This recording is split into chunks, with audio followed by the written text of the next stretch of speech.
பேரலை நேயர்களுக்கு வணக்கம். இன்றைய நேர்காணலில் வழக்கறிஞர் அரசியல் விமர்சகர் திரு முருகவேல் அவர்கள் இருந்திருக்கிறார். அவரோட பேசலாம். வணக்கம் தோழர். வணக்கம். தாவேக்க அப்படிங்கிற கட்சி ஆரம்பிச்சதுல இருந்து நீங்க ஒரு சந்தேகத்தை தொடர்ச்சி எழுப்பிட்டே வந்தீங்க. இவர்களுக்கு பின்னாடி இருக்கிற நிறுவனங்கள் யாரு இவர்களுக்கு ஃபண்ட் பண்றாங்க அப்படிங்கிற விஷயத்த நம்ம தெரிஞ்சுக்கணும் அப்படிங்கிற விஷயத்த சொல்லிட்டே இருந்தீங்க. அது மட்டும் இல்லாமல் அதிமுகவுக்கு பதிலாக சில நிறுவனங்கள் தாவேக்கை முன்னிறுத்த விரும்புதா அப்படிங்கிற கேள்வியும் நீங்க எழுப்பியிருந்தீங்க. இப்போ பார்க்கும்போது இன்னைக்கு நியூ இண்டியன் எக்ஸ்பிரஸ் ஒரு கட்டுரை வந்திருக்கு. அதுல பார்க்கும்போது தாவேக்கா வெற்றிக்கான காரணங்களை பத்தி ஆராயும் போது சில உள்ளூர் வியாபாரிகள் அவர்களுக்கு உதவி இருக்கிறார்கள், குறிப்பா லாஜிஸ்டிக்ஸ்ல உதவி இருக்காங்க, ஃபண்ட் பண்றதுல உதவி இருக்காங்க அப்படிங்கிற செய்தியை போட்டிருக்காங்க. அதுல குறிப்பா பார்க்கும்போது திமுக அதிமுகவில் பாதிக்கப்பட்டவர்கள் உதவி பண்ணியிருக்காங்க ஒரு பக்கம் பார்க்கும்போது, இன்னொரு பக்கம் ஸ்கூல் மற்றும் காலேஜ் வச்சிருக்கவங்க, டெக்ஸ்டைல் கம்பெனிக்காரங்க, ரெஸ்டாரண்ட் ஓனர்கள் அப்படின்னு சொல்லி இதெல்லாம் யார் ஆப்ரேட் பண்றாங்களோ அவங்க எல்லாமே தாவேக்காக்கு ஃபண்ட் பண்ணிருக்காங்க அப்படிங்கிற விஷயத்த வெளிப்படுத்தி இருக்காங்க. இந்த செய்தி நீங்க எப்படி பாக்குறீங்க தோழர்? இது இந்த கல்வி முதலாளிகள் அப்படிங்கிறவங்க மாநிலத்துல முதல் கட்ட முதலாளிகள் கிடையாது.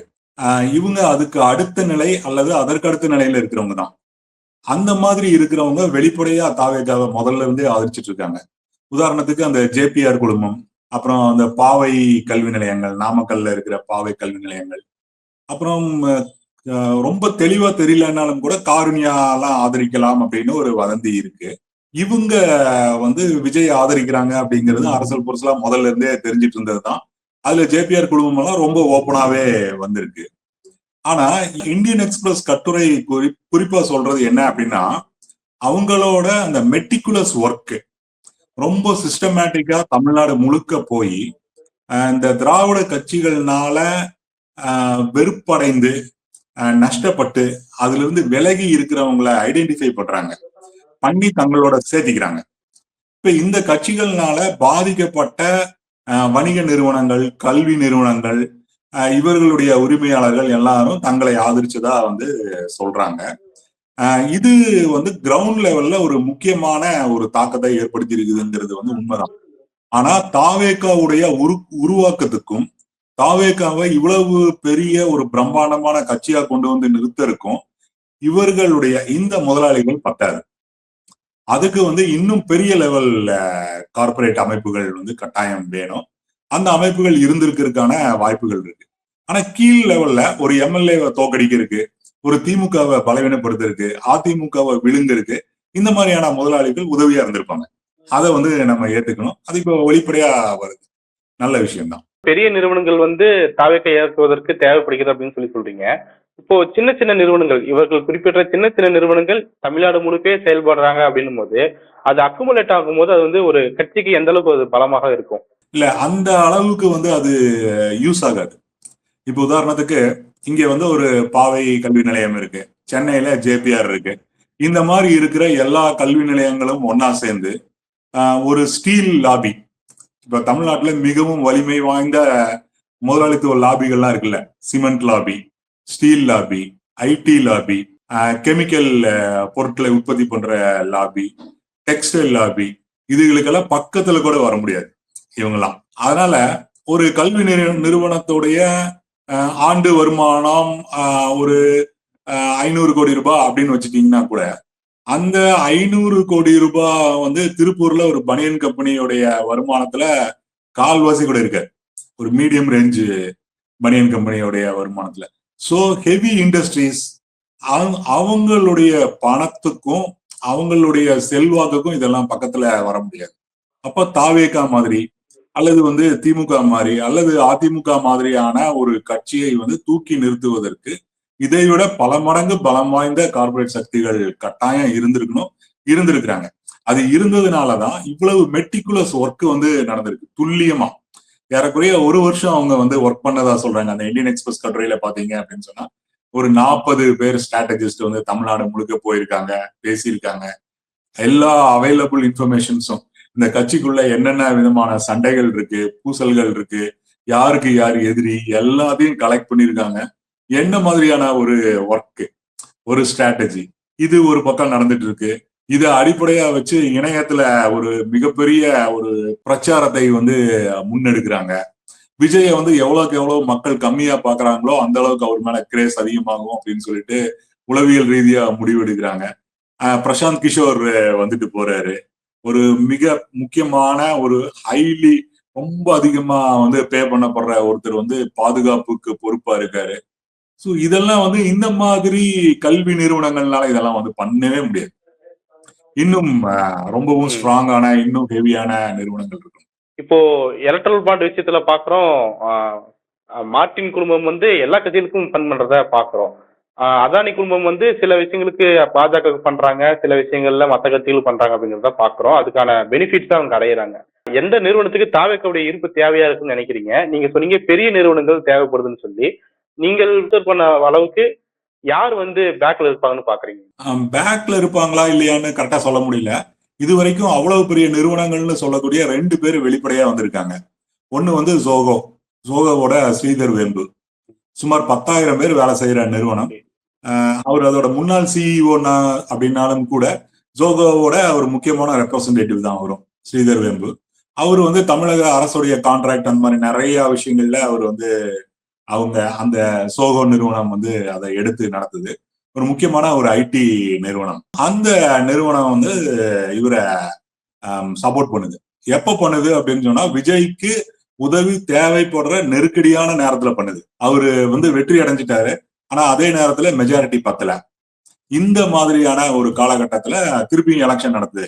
ஆல்ரெடி விஜய வந்து நீ கூப்பிடு ஆட்சி அமைக்கிறதுக்கு அப்படின்னு சொல்லிட்டு அவர் வந்து ப்ரெஷர் பண்றாரு அரசை. கவர்னருடைய அரசை வந்து கவர்னரை வந்து அவர் வந்து ப்ரெஷர் பண்றாரு. இப்போ இது வந்து இன்னொன்னு வந்து என்னன்னா ஒரு சிக்னல் கொடுக்குறாரு. நாங்கெல்லாம் விஜய்க்கு பின்னாடி இருக்கோம். நாங்க விஜய் சப்போர்ட் பண்றோம் அப்படின்னு சொல்லிட்டு. அதே மாதிரி விஜயும் சில விஷயங்கள் சொல்றாரு. இப்போ இந்த ஏஐக்கு வந்து முக்கியத்துவம் கொடுப்போம். இப்படி எல்லாம் ஒரு குறிப்பிட்ட சில விஷயங்கள்லாம் கொடுக்குறாங்க. அப்படின்னா கட்டாயம் சோகோ அதுல வந்து வரும். ஏன்னா தமிழ்நாட்டுல இயங்கிட்டு இருக்கிற மென்பொருள் நிறுவனங்கள்ல ரொம்பவும் முக்கியமான ஒண்ணு வந்து சோகோ. சோகோ அதுல வந்து வரும். சோகோக்கும் திமுக அதிமுகவுக்கும் என்ன பிரச்சனை அப்படின்னு வந்து தெரியல. ஆனா ஐடியாலஜிக்கலா திமுகக்கு வந்து ஸ்ரீதர் வேம்பு ஒரு ஏற்றுக்கொள்ளக்கூடிய ஒரு ஆளா இருந்திருக்க மாட்டாரு. 2 பேருக்கு இடையில ஒரு இணக்கம் இருந்திருக்காரு. அதே மாதிரி ஸ்ரீதர் வேம்பு வெளிப்படையாவே பிஜேபி ஆதரவாளராகவும் அவர் இருந்திருக்காரு. சோ திமுக அரசோட ஒரு ரொம்ப நல்ல உறவு அவங்களுக்கு இருந்திருக்கிறதுக்கு வாய்ப்பு இல்லை. ஆனா தமிழக அரசுடைய நிறைய கான்ட்ராக்டுகள் சோகோக்கு இருக்கு. இல்லைன்னு சொல்ல முடியாது. ஆனா திமுக அரசு இல்லை அப்படின்னு சொன்னா இன்னும் அந்த அரசுக்கும் ஜோகோ நிறுவனத்துக்குமான உறவை இன்னும் அடுத்த கட்டத்துக்கு கொண்டு போக முடியும்னு ஒருவேளை எதிர்பார்த்திருக்கலாம். சோ இந்த ஆதரவு அப்படிங்கிறது வெளிப்படையா தெரியுது. அதை தவிர ஃபண்ட் ஏதாவது பண்ணாங்களா என்ன அப்படிங்கிறது வந்து இன்னும் தெரியல. இதே மாதிரி வேதாந்தா நிறுவனத்தோட அனில் அகர்வால் வந்து தன்னோட ஆதரவை தெரிவிச்சிருக்காரு. அவர் விஜய் வந்து ரொம்ப முக்கியமான ஒரு ஆளு, அப்படி இப்படி ரொம்ப ஒரு ஸ்பெஷல் பர்சன் அப்படின்னு எல்லாம் வந்து சொல்றாரு. இது வரைக்கும் அவர் அப்படி பேசி நம்ம பார்த்ததே கிடையாது. வேதாந்தா நிறுவனம் மூலமா இருக்கிற பெரிய யூனிட் வந்து ஸ்டெர்லைட் வந்து தடை பண்றத பாக்குறோம். இப்போ அனில் அகர்வால் அவர்களுக்கு வந்து இப்ப தாவேக்க அரசை ஆதரிக்கிறதன் மூலமா என்ன அனுகூலம் இருக்குன்னு நினைக்கிறீங்க? ஒரே ஒரு அனுகூலம் தான் இருக்க முடியும். வேற என்ன இருக்க முடியும்? அதை ஏதோ ஒரு விதத்துல திறக்கிறது, இல்லாட்டி அந்த ஃபேக்டரியை வேற எதுக்காவது யூஸ் பண்றது. இப்ப கூட பசுமை தாமிரம் அப்படின்னு எல்லாம் ஏதோ பண்ண போறதெல்லாம் வதந்திகள் வந்து உலாவிட்டு இருக்கு. இந்த மாதிரி ஏதாவது ஒண்ணுக்கு மக்கள் ஆதரவை பெற்று தரக்கூடிய ஒரு தலைவன் வந்து அவங்களுக்கு வேணும். அந்த மாதிரியான ஒரு ஆதரவு கொடுக்கறதா விஜய் ஏதாவது வாக்குறுதி கொடுத்திருக்காரா இல்லையான்னு தெரியல. இது வரைக்கும் அப்படி எதுவும் கொடுக்கல. ஆனா இந்த 2 பேரும் இல்லாம 3வதா ஒரு கட்சி வந்தா இப்படி ஒரு அன்டிஸ்பியூட்டட் ஹெட், ஒரு ரொம்பவும் கவர்ச்சிகரமான ஒரு தலைவன் வந்தா அவரை கன்வின்ஸ் பண்ணிட்டாலே போதும், அவர் மக்களை கன்வின்ஸ் பண்ணிக்குவாரு அப்படிங்கிற ஒரு எண்ணம் வந்து அனில் அகர்வாலுக்கு இருக்கலாம். சோ இந்த மாதிரி நிறுவனங்கள் தாவேக மாதிரியான ஒரு கட்சியை தாங்கக்கூடிய பலம் வாய்ந்த நிறுவனங்கள். இதெல்லாம் தான் வந்து அந்த கட்சியுடைய ஒரிஜினல் பின்புலம். இப்ப இந்த நம்ம ஜேபிஆர், பாவை, அப்புறம் இந்த லோக்கல்ல இருக்கிற யூனிவர்சிட்டிஸ் இதெல்லாம் வந்து இப்படி பண்ண முடியாது. இதெல்லாம் பல ஆயிரம் கோடிகளை வந்து கொடுக்கக்கூடிய அந்த மாதிரி இருக்கவங்க. அப்புறம் இன்னொன்னு கூட பாத்தீங்க அப்படின்னா ஸ்ரீபெரும்புதூர் இண்டஸ்ட்ரியல் பெல்ட் மொத்தத்திலையும் திமுக தோத்துருக்கு. அது வெறுமனே அரசு ஊழியருக்கு திமுக மேல இருக்கிற அதிருப்தி, அப்புறம் தலித் மக்கள் வந்து தங்களோட அன்றாட வாழ்க்கையில டெவலப்மெண்ட் இல்லைன்னு நினைக்கிறாங்க, எவிக்ஷன்ஸ், இது மட்டுமே காரணமா இருக்காதுன்னு தோணுது. ஏன்னா அந்த பகுதியில தான் ஃபாரின் மூலதனம் ஏராளமா இருந்துட்டு இருக்கு. இப்போ அந்த பகுதிகளில் வந்து இருக்கிற யூனியன்கள் வந்து திமுகக்கு எதிராக ஓட்டு போட்டதா இந்த மாதிரி எல்லாம் வந்து வதந்திகள் வருது. எவ்வளவு தூரம் உண்மைன்னு வந்து தெரியல. அதே மாதிரி இன்னொரு பெரிய இண்டஸ்ட்ரியல் பெல்ட் வந்து ஓசூர். அந்த இடத்துலயும் டிவிகே ஜெயிச்சிருக்கு. ஸோ இதெல்லாம் வந்து வச்சு பார்க்கும்போது டிவிகேக்கு ரொம்ப பெரிய லெவல்ல சப்போர்ட் இருந்திருக்கணும் அப்படின்னு தோணுது. இப்போ நீங்க குறிப்பிட்டிருந்தீங்க தோகாவுடைய ஸ்ரீதர் வேம்பு பாஜகவை ஆதரிக்கக்கூடிய நபர், அவர் இப்போ தாவேக்காவையும் ஆதரிக்கிறாரு அப்படின்னும் போது அந்த கனெக்ஷன் வந்து அரசியல் ரீதியா ஒரு முக்கியத்துவத்தை பெறுதா உங்க பார்வையில? இல்ல நீங்க கேக்குறது வந்து ஸ்ரீதர் வேம்பு பாஜக இல்ல இந்துத்துவ உணர்வு கொண்டவர். அவர் வந்து டிவிகேவை ஆதரிக்கிறதன் மூலமா பாஜக வந்து டிவிகேவை ஆதரிக்குதா அந்த மாதிரி வருது உங்களுடைய கேள்வி. இந்த விஷயங்கள் எல்லாம் அரசியல்ல அவ்வளவு துல்லியமா கருப்பு வெள்ளையா பிளாக் அண்ட் ஒயிட்டா இருக்காது. இப்போதைக்கு டிவிகே போதும், இப்போதைக்கு பிஜேபிக்கு வந்து வாய்ப்பு இல்லை, இன்னைக்கு இருக்கிற அவைலபிள் டிவிகே வந்து பிஜேபி கூட அப்படியே வந்துடாது, அது ஒரு மாநில கட்சியா தான் இருக்குது, அப்போ அது பிஜேபி கூட முரண்பாடு கொண்டதா தான் இருக்கு, இது எல்லாமே தெரியும். இருந்தாலும் கூட டிவிகே அப்படிங்கிறது வந்து தன்னுடைய வணிகம் இந்த மாதிரியான விஷயங்களை அடுத்த கட்ட திட்டங்களை வேற லெவலுக்கு எடுத்துட்டு போறதுக்கு உதவியா இருக்கக்கூடும் அப்படிங்கிற ஒரு முடிவுக்கு வந்து அவங்க வர்றாங்க. அது வந்து தங்களுடைய இந்துத்துவ சிந்தனையிலிருந்து வர்றாங்கன்னு நம்ம சொல்ல முடியாது. இது வந்து பொருளாதார பார்வையிலிருந்தும் வரலாம், முழுக்க முழுக்க கோட்பாட்டு ஐடியாலஜிக்கல் அடிப்படையில இருந்து மட்டும் வரமாட்டாங்க. ஸோ இது வந்து ஒரு காம்ப்ளெக்ஸ் ஆனது. அவர் இந்துத்துவவாதி, அதனால பிஜேபி சப்போர்ட் பண்றாரு இப்படி நம்ம நினைக்க முடியாது. நிறைய பிஜேபிக்காரங்க வேற வேற கட்சிகள்ல இருக்கிறாங்க, வேற வேற கட்சிகள்ல இப்ப ஏடிஎம்கேல இருந்து நயினார் நாகேந்திரன் மாதிரி ஆட்கள் பிஜேபிக்கு போறாங்க, பிஜேபில இருந்து நிறைய பேர் வந்து திமுகலையும் அதிமுகலையும் சீட்டு வாங்கி எலெக்ஷன்ல நிக்கிறாங்க. இதெல்லாம் நடக்கிற ஒரு விஷயம் தான். இப்போதைக்கு இது ஒரு செயல் தந்திரம், அந்த மட்டத்துலதான் அதை பார்க்க முடியும்னு நினைக்கிறேன். இப்போ நீங்க சொல்லியிருந்தீங்க பாவை, ஜேபிஆர் போன்ற கல்வி நிறுவனங்கள் சிறிய அளவுல இருக்கிறாங்க, அவங்க வந்து ஆதரிக்கிறாங்கன்னு சொல்லி. இப்போ வந்து 2 கேம் இருக்கா? ஒண்ணு வந்து கல்வி நிலையங்கள் மூலமாக ஊடுருவி அதாவது ஆதரவு அப்படிங்கிற விஷயத்துல தாவேக்கா வந்து பிளே பண்ணியிருக்குன்னு பார்க்கலாமா? இல்ல இன்னொரு பக்கம் ஜேபிஆர், பாவை போன்ற கல்வி நிறுவனங்கள் தனக்கான அனுகூலத்தை பெறுவதற்காக சப்போர்ட் பண்றாங்கன்னு புரிஞ்சுக்கலாமா? ஜேபிஆர் வந்து விஜயோடைய ஒரு ஃபங்க்ஷனுக்காக தன்னுடைய காலேஜை கொடுத்து அந்த ஃபங்க்ஷனை அங்க நடத்திக்கிட்டாங்க அப்படின்னும் போது அங்க ரெண்டு பேத்துக்கும் பெனிஃபிட் இருக்கு அப்படிங்கிற மாதிரி எங்க புரிதல் இருக்கா? உண்மைதான். என்னன்னா இப்போ ஜேபிஆர் வந்து அதிமுக சரியா, நேச்சுரலி அந்த ஃபேமிலி. ஆனா அதுக்கு பின்னாடி அதிமுக ஜெயலலிதா, அதுக்கு முன்னாடி ஜானகி ஜெயலலிதா அப்படின்னு எல்லாம் உடைஞ்சு அதுக்கப்புறம் ஒன்னா சேர்ந்து ஜெயலலிதாவுடைய கட்டுப்பாட்டுக்குள்ள போய் அதுக்கப்புறம் அவரோட மறைவுக்கு அப்புறம் எடப்பாடி, இந்த டயத்துல எல்லாம் ஜேபிஆருக்கு வந்து அதுல ஒரு ஸ்பேஸ் இல்லை. அவரு பழைய காலத்துல எம்ஜிஆருக்கு ரொம்ப நெருக்கமானவராக இருந்தவர், அந்த ஸ்பேஸ் வந்து இல்லை. ஆனா ஒரு அதிமுக காரராகவே தொடர்ந்துட்டு இருக்காரு. இந்த மாதிரியான ஒரு சமயத்துல அதிமுகவை ரீப்ளேஸ் பண்றதுக்கு அதே மாதிரியான இன்னொரு கட்சி, ஒரு ஆளை மையமாக கொண்ட சினிமா கவர்ச்சியை மையமாக கொண்ட ஒரு கட்சி, அதே சமயத்துல அதிமுக மாதிரியே கொஞ்சம் பிளெக்சிபிளான கொள்கைகள் கொண்டது. எம்ஜிஆர் நீங்க என்ன பண்ணீங்கனாலும் எம்ஜிஆர் வந்து இந்திரா காந்திக்கு எதிராக பேச மாட்டாரு, டிஸ்மிஸே பண்ணாலும் அவர் சோகமா தான் இது நியாயமானு தான் கேட்பாரே தவிர சண்டையெல்லாம் போட மாட்டாரு. அந்த மாதிரிதான் டிவிகே, அதே மாதிரியான ஒரு கட்சி. இப்ப எல்லா விதத்திலையும் அது வந்து அதிமுகவை ஃபாலோ பண்ணுது தங்களுடைய அரசியல் நடவடிக்கைகள்ல. அப்ப இப்படியான ஒரு கட்சி வந்து அவங்களுக்கு ரொம்பவும் சரியானதா இருக்கும்ல ஐடியாலஜிக்கலா. அப்புறம் தான் இழந்த இடத்தை வந்து திரும்பவும் பெறுவதற்கு வந்து அது சரியா இருக்கும்ல. சோ இந்த மாதிரி வந்து அவர் ஒரு கல்வி நிறுவனம் நடத்துறாரு அப்படிங்கிறதுனால இல்ல, அவர் ஒரு பழைய அதிமுக காரர், செல்வாக்கு வாய்ந்தவராக இருக்காரு, இடையில இழந்துட்டார், மீண்டும் பெறுவதற்கான ஒரு வாய்ப்புங்கிற அடிப்படையில் அவர் இருக்கிறார். அவர் ஒரு பனியன் கம்பெனி நடத்தி இருந்தாலோ அல்லது வந்து அவர் ஒரு பெரிய மால் வச்சிருந்தாலோ கூட இந்த நடவடிக்கையை வந்து அவர் எடுத்திருப்பாருன்னு தான் எனக்கு தோணுது. இதுதான் எல்லாத்துக்கும். அப்புறம் வேற வேற பெரிய பெரிய நிறுவனங்களுக்கு வந்து உள்ளூர் அரசியல்வாதிகளோட முரண்பாடு இருக்கும்ல எப்பவுமே. ஏன்னா திமுக அதிமுகல வந்து உள்ளூர் சுல்தான்கள் வந்து நிறைய ஆயிட்டாங்க இப்போ. இப்ப அந்த மாதிரி ஆட்கள் கிட்ட வந்து கட்டாயம் முரண்பாடு இருக்கும், வேற ஒருத்தங்க வரட்டும் உதவலாம் அப்படின்னு பண்ணிருக்கலாம். அது கல்வி நிறுவனம் மட்டும் இல்ல, எல்லாரும் பண்ணதான் சொல்றாங்க. எல்லா பணக்காரங்களும் கடைகள், மால்ஸ் எல்லாரும் சேர்ந்தா பண்ணிருக்காங்க. ஓகே தொடர். இப்போ நிறுவனத்தின் பாயிண்ட் ஆஃப் வியூல நீங்க சொல்லிட்டீங்க, ஆனா தாவேக்காவுடைய பாயிண்ட் ஆஃப் வியூல நமக்கு கல்வி நிறுவனங்கள் ஆதரவு தெரிவிக்குது அப்படின்னும் போது கல்வி நிறுவனங்கள்ல ஏராளமான மாணவர்கள் படிச்சுட்டு இருக்காங்க அப்படின்னும் போது அந்த வகையில ஏதாவது ஒரு இன்ஃபுளுன்ஸ் நடந்திருக்காங்க இப்போ கல்வி நிலையத்துல? இல்ல, தாவேக்காக்கு வந்து கல்வி சம்பந்தமா அப்படி ஒன்றும் ரொம்ப திட்டவட்டமான ஐடியாலஜி எல்லாம் கிடையாது.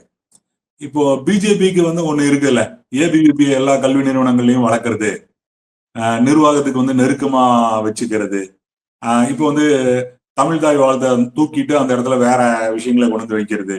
இப்படி எல்லாம் தாவேக்காக்கு அந்த மாதிரிலாம் ஒண்ணுமே கிடையாது.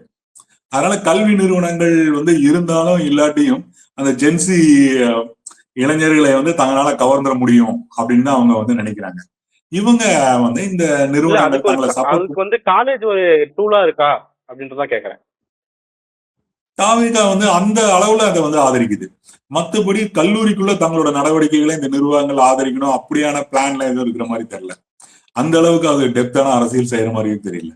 ஓகே தோழர். இப்போ இறுதியாக இப்போ தமிழ்நாட்டுல பாத்தீங்கன்னா ஆதவ அர்ஜுனா அவர்கள் இருக்கிறாரு. அதிமுகவில் பார்க்கும்போது லீமோராஸ் அவர்கள் இருக்கிறாங்க. புதுச்சேரியில அவர் மார்ட்டினுடைய பையன் வந்து எம்எல்ஏவா ஜெயிச்சிருக்கிறாரு. ஆக இப்போ ஒரு நிறுவனம் வந்து உள்ள நுழைஞ்சிருக்குது, அவங்களுடைய செயல் திட்டங்கள் பரவலாக செயல்படுத்தப்படும் அப்படிங்கிற விஷயத்த ஹைப்போதெட்டிக்கலாவே பேச ஆரம்பிச்சிருக்காங்க. அதுக்கான விஷயங்கள் எப்படி பாக்குறீங்க சார் நீங்க? ஆமா, இப்போ வந்து ஆதவ் அர்ஜுனா வந்து மார்ட்டினோட திட்டங்களை நிறைவேற்ற போறாரா அப்படின்னு தெரியல. அந்த 2 பேர்த்துக்கான உறவு அது எனக்கு அவ்வளவு ஓப்பனா வரல. ஆனா லீமா ரோஸ் வந்து அதிமுகவை டேக் ஓவர் பண்றதுக்கு முயற்சி பண்ண மாதிரி தெரிஞ்சுது. அது இந்த 25 பேர் உடைச்சிட்டு வெளியே வந்தது. ஆனா அது வந்து இதாயிருச்சு, கொலாப்ஸ் ஆயிருச்சு. அவங்க நினைச்ச சக்சஸ் வந்து அது அடையல. அதிமுக மொத்தத்தையும் கைப்பற்றி எடப்பாடியை வந்து நீக்க முடியல. அப்படி ஒரு வேலை நடந்திருந்தா இப்ப எடப்பாடியை கவுத்துட்டு 3/2 பங்கு எம்எல்ஏக்கள் வந்து டிவிகே கூட சேர்ந்து இருந்தாங்க அப்படின்னு சொன்னா மார்ட்டினோட செல்வாக்கு வந்து அதுல பல மடங்கு அதிகமா இருந்திருக்கும். இப்ப கவர்மெண்ட்டையே கண்ட்ரோல் பண்ற ஒரு இடத்துக்கு வந்து வந்திருப்பாங்க. அது ஒரு முயற்சி பண்ணினாங்க. அது அவ்வளவு பெரிய ஒரு சக்சஸ் நோக்கி போகல. இப்ப இன்னைக்கு 3 பேர் ரிசைன் பண்ணிட்டு அங்க போறாங்க அப்படின்னு சொன்னா அதிமுகவை பிளக்கிற முயற்சி வந்து தோல்வி அடைஞ்சிருச்சு அப்படின்னு தான் அர்த்தம். சோ இப்போதைக்கு அந்த டைம் பீயிங் வந்து அதிமுகங்கிற கட்சியை கைப்பற்றுவது, அதை வந்து தங்களோட செல்வாக்குக்கு கீழே கொண்டு வர்றது அப்படின்னு அவங்க நினைக்கிறாங்க. அதுக்கடுத்து யார் ஆட்சிக்கு வந்தாலும் இல்லாட்டி மெல்ல மெல்ல அதிமுக இருக்கிற செல்வாக்கை பயன்படுத்தி இந்த டிவிகேவை வந்து ப்ரெஷர் பண்றது, இல்லாட்டி பிஜேபி கூட பேசுறது, இப்படி இப்ப தங்களுக்கான விஷயங்களை வந்து செஞ்சுக்கிறதுக்கு அவங்க ட்ரை பண்ணதான் போறாங்க. வெறும் மார்ட்டின் குடும்பமா இருந்துட்டு பணம் கொடுத்துட்டு பண்றதை விட ஒரு 20 எம்எல்ஏவை கையில வச்சுட்டு ஒரு டிமாண்ட் வைக்கும் போது அதற்கான வெயிட் வந்து அதிகமாகும்ல. பொலிட்டிக்கல் இன்ஃபுளுயன்ஸ், ப்ரெஷர் குரூப்பா அது இயங்குறதுக்கான இது வந்து அதிகமாகும் இல்லையா? அதை வந்து அவங்க கண்டிப்பா செய்வாங்க. என்ன செய்ய போறாங்க அப்படின்னு தெரியல. லாட்டரியை திருப்பி கொண்டு வர முடியுமா? அது வந்து ரொம்ப மோசமான ஒரு விஷயம். அந்த அளவுக்கு போக மாட்டாங்கன்னு நினைக்கிறேன். ஆனா வேற ஏதாவது வடிவத்துல அவங்களுக்கு தான் நிறைய பல பிசினஸ் இருக்குல்ல, அதுல ஏதாவது ஒண்ணு அந்த மாதிரி விஷயங்களை எக்ஸ்பேண்ட் பண்றதுக்கு யூஸ் பண்ணலாம். இப்போ நீங்க இந்த விஷயத்த சொல்றீங்க இல்லையா, இது வந்து எடப்பாடி பழனிசாமியை அவரால் ஸ்மெல்லே பண்ண முடியலையா அப்படிங்கிற கேள்வி எழுந்திருக்கு. கட்சியில சேர்ந்த 1 மாசத்துக்குள்ளேயே எம்எல்ஏ சீட்டு லால்குடிக்கு கொடுக்குறாங்க. அவங்க எம்எல்ஏ ஆகி இப்போ அந்த ஃபேக்ஷனுக்கே வந்து தலைமை தாங்குற அளவுக்கு, அந்த ஃபேக்ஷன் பின்னாடி இந்த வழி நடத்துற அளவுக்கு முன்னே வந்திருக்கிறாங்கன்னா, அது வந்து எடப்பாடியால ஏன் ஸ்மெல் பண்ண முடியல அப்படிங்கிற கேள்வி இருக்கு. அதுதான் வந்து அதிமுகவுடைய வீக்னஸ். இப்ப நீங்க இப்ப இன்னும் 2 கேள்விக்கும் ஒரே பதில் தான். டிவிகே உடைய நிதி ஆதாரங்களை வந்து ஏன் நம்மளால கண்டுபிடிக்க முடியாம இருக்குது அப்படின்னு சொன்னா, இது வரைக்கும் டிவிகே தன்னுடைய கணக்கு வழக்குகளை கொடுக்கல. இப்ப இனிமேல் தான் கொடுப்பாங்க அப்படின்னு நினைக்கிறேன். கொடுத்தோடனே அது mynetha.com மாதிரியான விஷயங்கள்ல அது இணையதளங்கள்ல அது வெளியிடப்படும். அது வந்துச்சுன்னா தான் யார் யார் பணம் கொடுத்தாங்க அப்படிங்கிறது வந்து கண்டுபிடிக்க முடியும். ஓப்பனா கொடுத்தாங்க அப்படிங்கிறது.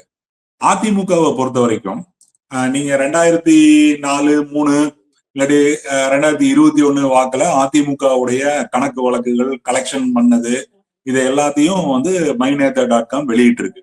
அதுல பாத்தீங்கன்னா 56 கோடி ரூபாய் தான் கலெக்ஷன் ஆனதா கணக்கு காட்டியிருக்கு அதிமுக. அதுல 49 கோடி ரூபாய் வந்து டாடா ட்ரஸ்ட், இந்த ப்ரோக்ரசிவ் ட்ரஸ்ட்னு ஒண்ணு டாட்டாவோடது இருக்கு, அவங்க தான் 49 கோடி. மீதி 6 கோடி 6-7 கோடி தான் மத்தவங்க கொடுத்திருக்காங்க. இது வந்து ரொம்ப குறைச்சி இருக்கலாம். வேற வடிவங்கள்லயும் அவங்க டொனேஷன் வாங்கியிருக்கலாம். ஏன்னா 56 கோடியை வச்சுட்டு ஒரு கட்சி நடத்த முடியாது, அதிமுகவை நடத்த முடியாது. ஆனாலும் கூட அதே கட்டத்துல திமுகவை பாத்தீங்கன்னா ஒரே ஒருத்தங்க கிட்ட இருந்து அவங்க 500 கோடி ரூபாய் வாங்குறாங்க. அப்புறம் சன் குடும்பம் இந்த மாதிரி எல்லாம் பிரம்மாண்டமான நிறுவனங்கள் வந்து இருக்கு. இப்போ பார்க்கும்போது அதிமுகல வந்து பணம் இல்லை அப்படிங்கிறது தெரியுது. அப்போ இந்த மாதிரி மார்டின் இந்த குடும்பத்துல இருந்தெல்லாம் யாராவது ஒருத்தங்களுக்கு வந்து கொடுத்தாங்கன்னா அவங்க கண்டிப்பா கட்சியை இன்ஃபுளுன்ஸ் பண்ணுவாங்க, ப்ரெஷர் பண்ணுவாங்கன்னு தெரியும். ஆனாலும் வேற வழி இல்லாத நிலைமைக்கு வந்து எடப்பாடி தள்ளப்பட்டிருக்காரு. அவர் அப்படிதான் பணம் திரட்டணும் அப்படிங்கிற ஒரு நெருக்கடி வந்திருக்கு. அதிமுக காரங்க பெரும்பாலும் தங்களுடைய சொந்த பணத்தை தான் செலவழிச்சிருக்காங்க. கட்சியிலிருந்து ஒரு குறிப்பிட்ட அளவு மட்டும்தான் கொடுக்கப்பட்டிருக்கும்னு நினைக்கிறேன். ஏன்னா இன்னைக்கு அவங்களுடைய இதே வந்து எவ்வளவோ செலவு பண்ணிட்டோம் அப்படிங்கிறது தானே. அதனால முக்கியமான அவங்களுடைய செலவுகள் வந்து அவங்களோட சொந்த இதாகவும் வந்து இருக்கிறதுக்கு வாய்ப்பு இருக்கு. அதுலயும் நிறைய பேர்னால செலவு பண்ணவும் முடியல அப்படின்னு தான் வந்து சொல்றாங்க.